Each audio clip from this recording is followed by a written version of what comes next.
Om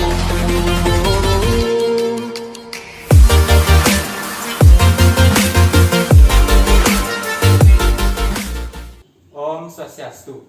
Perkenalkan, nama saya Imade Adrian Astana Pramana, NIM 201011282 dari kelas E jurusan TI MTI. Pada kesempatan kali ini saya akan menjawab soal-soal ujian akhir semester mata kuliah pengantar manajemen bisnis. Dari soal pertama yaitu siapa saja yang dimaksud inside stakeholder.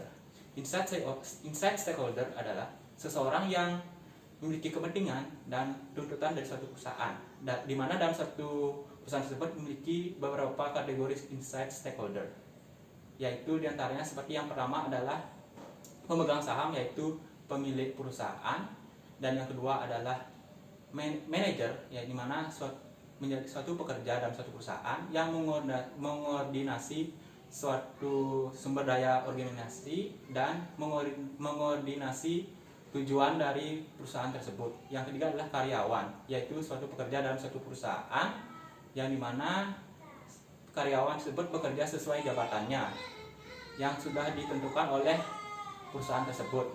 Yang soal yang kedua adalah sebutkan tujuan jangka panjang dalam bisnis. Tujuan jangka panjang dalam bisnis didefinisikan sebagai sesuatu untuk dicoba atau sesuatu yang dicoba oleh suatu perusahaan dalam waktu periode tertentu dalam jangka waktu, contohnya seperti 5 tahun atau 10 tahun. Dalam tujuan jangka panjang tersebut maka digunakan untuk menempatkan profitabilitas, dan yang kedua adalah meningkatkan produktivitas. Yang ketiga adalah mengembangkan karyawan. Dalam tujuan jangka panjang tersebut harus juga mudah untuk dipahami supaya untuk tujuan jangka panjang kedepannya disanakannya dengan lancar dan baik. Yang tiga adalah jelaskan strategi pengelolaan tanggung jawab sosial perusahaan. Yang pertama adalah strategi proaktif, strategi reaktif, yang dimana strategi tersebut adalah tanggung jawab sosial yang cenderung untuk menghindar dari tanggung jawab sosial. Dan yang kedua adalah strategi defensif, yaitu tanggung jawab sosial yang dimana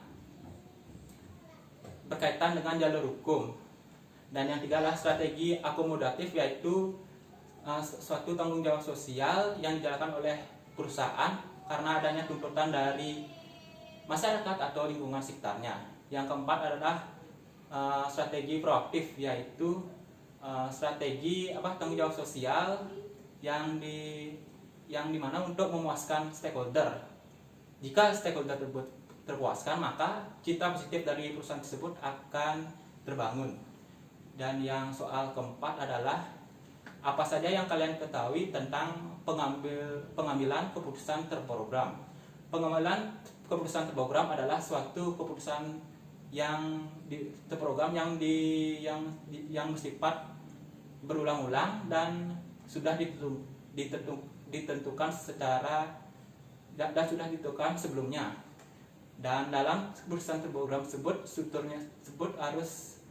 dalam struktur keputusan terprogram sudah baik karena memenuhi kriteria-kriteria yang sudah jelas dan memiliki kepastian tingkat relatif yang tinggi.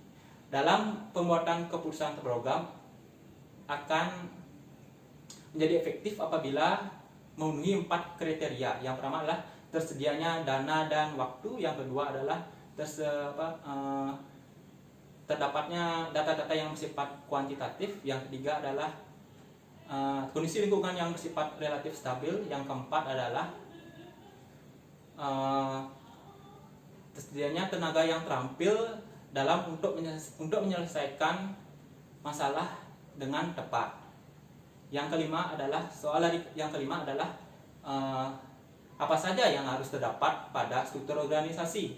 Yang pertama adalah spesialisasi kegiatan, yaitu spesialisasi dalam suatu organisasi yang dimana meliputi individual, kelompok kerja yang disebut juga dengan bagian kerja, dan satuan-satuan tersebut disebut dengan departementalisasi. Yang kedua adalah standarisasi kegiatan, yaitu prosedur-prosedur yang dilakukan untuk menjamin setiap kegiatan tersebut sudah sesuai dengan rencana. Yang tiga adalah koordinasi kegiatan, yaitu prosedur-prosedur yang mengintegrasikan fungsi terhadap suatu satuan kerja yang dimana terhadap satu perusahaan.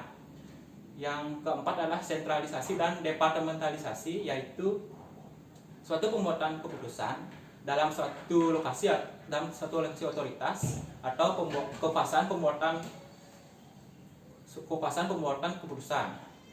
Dan yang kelima adalah ukuran satuan kerja, yaitu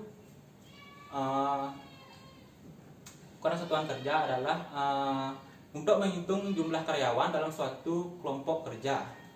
Dan soal yang keenam adalah sebutkan tujuan motivasi, sebutkan syarat pemberian motivasi yang efektif. Yang pertama adalah mendengarkan dan menghargai ide-ide karyawan.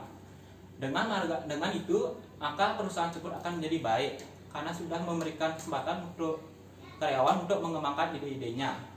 Oleh karena itu, hargailah setiap ide-ide karyawan yang sudah diberikan dan dengarkanlah dengan baik. Yang kedua adalah menciptakan interaksi sosial yang baik. Dengan terciptanya sosial yang baik, maka komunikasi antara atasan dan bawahan akan membuat hubungan menjadi lebih baik. Dan maka dari itu perilaku dari atasan juga akan berperilaku positif, yang dimana akan membawa efeknya juga kepada bawahannya. Yang ketiga adalah menciptakan lingkungan suasana kerja yang positif dan menyenangkan. Dengan menciptakan lingkungan suasana kerja yang positif dan menyenangkan, akan membuat karyawan akan menjadi lebih semangat untuk bekerja. Dan untuk menciptakan lingkungan kerja yang positif, maka dimulai dari pimpinan tersebut. Pimpinan harus memikirkan secara positif dan membuat rencana-rencana yang sudah jelas, supaya untuk kedepannya lingkungan kerja tersebut akan menjadi lebih positif dan menyenangkan. Oke, sekian dari saya. Apabila terdapat kesalahan dalam kata-kata, saya mohon maaf.